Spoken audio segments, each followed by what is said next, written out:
Ashama akkam jirtu daawwattoota keenya kabajamoo oduu keenya waaree kanaa kan sadaasa 24 bara 2023 jennee qindeeffannee dhiyaanne isinitti himna.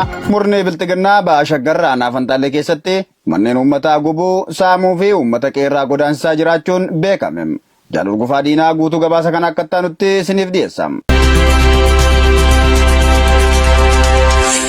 Giddugaleessa Oromiyaa Ba'aa Shaggar Naafantaalee ganda ilaalaa keessatti gareen humna waraanaan uummata nagaa goolaa jiru hidhattootni murna bilchiginnaa namoota nagaa loowwan ofii tikfatee jiraatu irratti dararaa daran ammeessanii jiraachuu himuun sadaasa 18 bara 2023 manneen hawaasa nagaa 3 fi dukkaana daldalaa tokko guutumatti abiddaan barbadeessanii jiru. Ittuma dabaluun gaafa sadaasa 19 bara 2023 Naafantaalee ganda Gidaaraa iddoo addaa karra Doddotii jedhamu keessatti tartiibaan walitti dhaabuun mana uummataa 70 ol gubuun barbadeessuu fi uummatas buqqisanii godaansisaa jiraachuu odeessi uummata irraa arganne ni addeessa.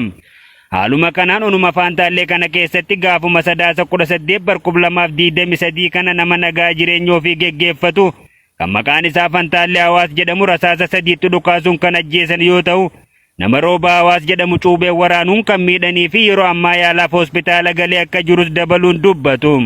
Oduma wal fakkaatu waraanni abaaramaan Koloneel Abiyyi Ahmediin hoogganamu kun qabeenya uummataa xeeyyama tokko malee saamaa jiraachuu ibsuun ganda Bantii fi Qobboo jedhamu keessatti re'oota gara 50tti tilmaamamu dirqamaan qalatanii nyaatanii jiraachuu maddeen keenya himaniiru.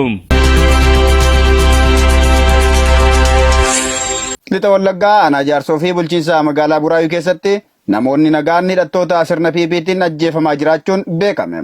Duulli jibbaataa uummata Oromoo lafarraa dhabamsiisuuf gaggeeffamaa jiru hammaachuun goleewwan Oromiyaa cufa keessatti loltoota bilxiginnaan bobbaaseen namootni nagaan guyyaarraa gara guyyaatti lubbuu isaanii dhabaa daa'imman hedduun abbaa malee haadholiin ilmaan isaanii malee afaa jiru. Ajjechaa ilmaan Oromoo irratti adeemsifamaa jiruunis godina Lixa Wallaggaa aanaa Jaarsoo ganda 02 keessatti barsiisaa mana barumsaa Caaluu magaalaa Jaarsoo kan ta'e kan maqaan isaa barsiisaa Mulaatuu Tafarii jedhamu jimaata darbe jechuunis sadaasa 18 bara 2023 osoo inni horii isaa yaalchifachuuf qoricha bitee gara ganda Abboonnoo jedhamtuu deemaa jiru loltoonni PP itti dhufanii qabuun waraana bilisummaa Oromoo bosonatti yaalchisuuf qoricha baattee deemaa jirta jechuun rasaasaan rukutanii ajjeesuu maddeen keenya himanii jiru. Oduma ajjechaatiin wal qabatuun bulchiinsa magaalaa Buraayyuu naannoo Gafarsaa Gujee aanaa Gudduu ganda Kaaffee jedhamtee beekamtu keessatti sadaasa 18 bara 2023 milishoonni ergama PP milkeessuuf uummata nagaa iraarsaa oolan dargaggoo Gaaddisaa Guutamaa jedhamu balleessaa tokko malee rasaasatti roobsuun ajjeesuun himamee jira. Waraanni murna PP maatii qabsaa'otaa godina Arsii Ba'aa keessatti ajjeesuu fi mana hidhaatti guuraa jiraachuu itti fufan. Jalbilisee sabaa dabalata qabdi. Murni bilxiginnaa golee Oromiyaa keessatti sabboontootaa fi maatii qabsaa'otaa gaafatama ilmaan isaanii itti deebisuun ilmaan keessan woboo keessaa galchaa yoo kana hin goone isinuma ajjeesana jechuun hidhuu ajjeesuu fi qabeenyaa jalaa barbadeessuu itti fufanii jiru. Godina Arsii Bahaa aanaa Martii ganda Hellaa Akkiyaa jedhamtu keessatti dheengadda sadaasa 22 barataa kutaa 12ffaa maqaan isaa Callaa Aliyyuu Seen jedhamu obboleessi kee miseensa wobooti jechuun sadaasa 16 2023 qabanii mana hidhaatti darbatanii kan turan yoo ta'u, torban tokkoon booda guyyaa kaleessaa mana hidhaatti baasuun ajjeesanii gatuu maddeen keenya himaniiru.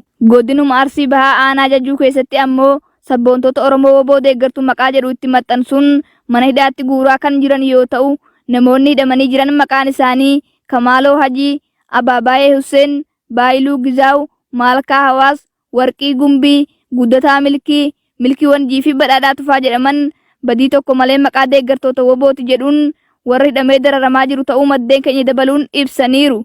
Aanicha keessatti ajjechaa fi hidhaa malee yeroo hedduu irra deddeebiin gubaatiin manneen namoota akka keessatti raawwatamaa jiru gabaasaa turuun keenya ni yaadatama. Gara oduu biyya alaatti yeroo dabarru manni murtii Paakistaan muummicha ministeeraa duraanii Imraan Khan torbee dhufuu akka dhiyaatan ajaja dabarsuu Aljaziiraan gabaase. Gabaasa Aljaziiraa irraa arganne akka taanutti isiniif dhiyeessina. Manni murtii Paakistaan dhimma icciitii mootummaa ba'ee jedhameen wal qabateen muummicha ministeeraa duraanii Imraan Khan torban dhufuu mana murtiitti akka dhiyaatan aangaa'ota gaafachuu Aljaziiraan gabaasa kaleessa qabatee ba'een ibsee jira.